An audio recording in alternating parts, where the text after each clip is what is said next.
कोरोनाची लाट आता ओसरत आहे. कोरोना पळतीच्या मार्गाला लागलेला आहे. आता कुठंही धावपळ नाही, गडबड नाही, गोंधळ नाही. कोरोनाची कुठलीही भीती किंवा दहशत नाही. तरी सुद्धा काही दिवस आपल्याला काळजी घ्यावीच लागेल. 3 ते 4 महिन्यात हा कोरोना पूर्णतः निघून जाईल.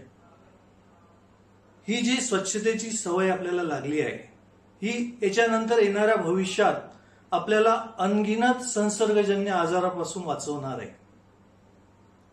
असं म्हणतात दिवाळीच्या नंतर दुसरी लाट येऊ शकते, पण त्याची शक्यता कमी, कारण बहुसंख्य लोकांना कोरोना होऊन गेला आहे आणि कोरोनावर आता औषधोपचार सुद्धा चालू आहे. इतर आजारासारखाच कोरोना आहे आणि हर्ड इम्युनिटी सुद्धा काम करते आहे. येत्या काही दिवसात कोरोनाचं लसीकरण सुद्धा सुरू होणार आहे. त्याच्यामुळं भीतीचं काहीही कारण नाही.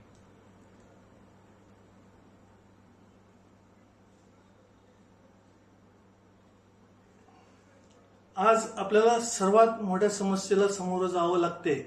ती समस्या म्हणजे पोस्ट कोविड सिम्पटम, म्हणजे कोविड मधून चांगलं झाल्यानंतर उद्भवणारे लक्षणं.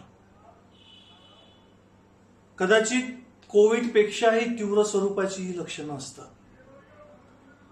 कोविड झाल्यानंतर 1-2 महिने ही लक्षणं चालतात. पोस्ट व्हायरल फटीग, असह्य असा अशक्तपणा येतो, हालचाली मंदावतात, हातपाय खूप दुखतात. हा जो अशक्तपणा आहे हा खूप जास्त दिवस चालतो आणि खूप असह्य असा अशक्तपणा असतो. कोरोना हा फुफ्फुसाला इजा करतो.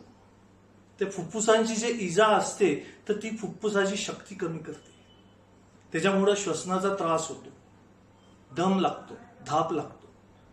कोरोना हार्टवर सुद्धा काम करतो, ब्रेनवर सुद्धा काम करतो. मायोकार्डायटिस वगैरे असते, त्याच्यामुळं रुग्णांना छातीत धडधड होते, जीव घाबरते, दम लागते, धाप लागते. त्याच्यानंतर ब्रेनवर कार्य करत असल्यामुळं कन्फ्युजन तयार होते, लॅक ऑफ कॉन्सन्ट्रेशन तयार होते आणि रुग्ण चिडचिड सुद्धा करतात. आणि आम्ही डॉक्टर लोक काय सांगतो की पोस्ट कोविड मध्ये हा अशक्तपणा राहते, 1-2 महिने राहते. परंतु रुग्ण त्या भीतीपोटी की आता माझं काय होणार, मी चांगला होईल की नाही होईल. मित्रो, आपल्या इथं रेमडेसिवीर आणि फॅबिफ्लू ही जी औषधं वापरण्यात आली तर त्यामुळं आयसीयूचा स्टे खूप कमी झाला. रुग्ण सिरियस झालेच नाही.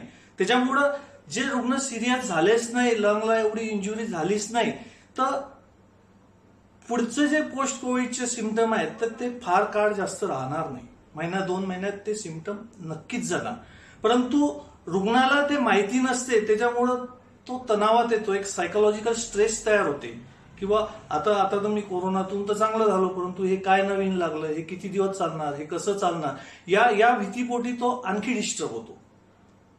तर अशा रुग्णांनी सुरुवातीला महिन्यातून 1 वेळा फॉलोअप द्यायचं, नंतर 2 महिन्यातून आपल्या डॉक्टरांच्या संपर्कात राहायचं.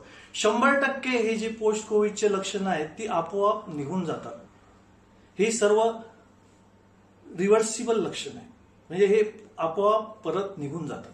त्याच्यामुळं त्या लक्षणांची सुद्धा जास्त काळजी करण्याची गरज नाही. मित्रो, पॉवर ऑफ स्पोकन वर्ड, म्हणजे आपण जे शब्द उच्चारतो, मनातल्या मनात जे शब्द उच्चारतो तर ते आपल्या मनामध्ये त्या ऊर्जेची निर्मिती करतात. आपल्या मनाची अवस्था त्या उच्चारलेल्या शब्दांसारखी होते. जसं आपण जर म्हटलं खूप मोठं, खूप चांगलं, खूप छान, खूप मस्त, जेव्हा आपण असे सकारात्मक शब्द उच्चारतो त्यावेळेस आपलं मन स्फुरण पाहून विस्फारते व आपल्या मनाची अवस्था एकदम सकारात्मक होते. ते विस्फारलेलं मन जे आहे ते प्रफुल्लित व आनंदित होते. अशा वेळेस आपल्या हॅपी हॉर्मोन्सची निर्मिती आपल्या शरीरात झालेली असते. त्या हॅपी हॉर्मोन्सची वाढलेली लेवल आपल्याला आनंदित, प्रफुल्लित करते.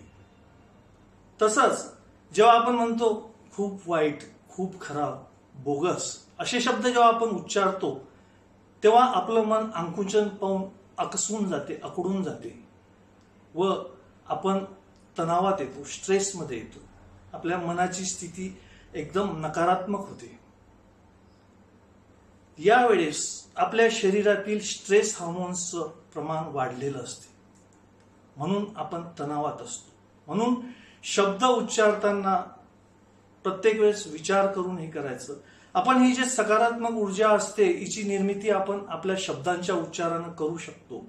म्हणून सतत सकारात्मक विचारच आपल्या मनात ठेवले पाहिजे. आपलं आणि जगाचं कल्याण ही मनोकामना आरोग्याची सुरुवात आहे, चांगल्या आरोग्याचं लक्षण आहे. म्हणून आपण याच्यानंतर कोरोनातून बाहेर निघताना सर्व काही व्यवस्थित होईल, सर्व चांगलं होईल असे विचार करतच येणारे 3-4 महिने काढायचे आहे. आपणा सर्वांना दीपावलीच्या हार्दिक शुभेच्छा.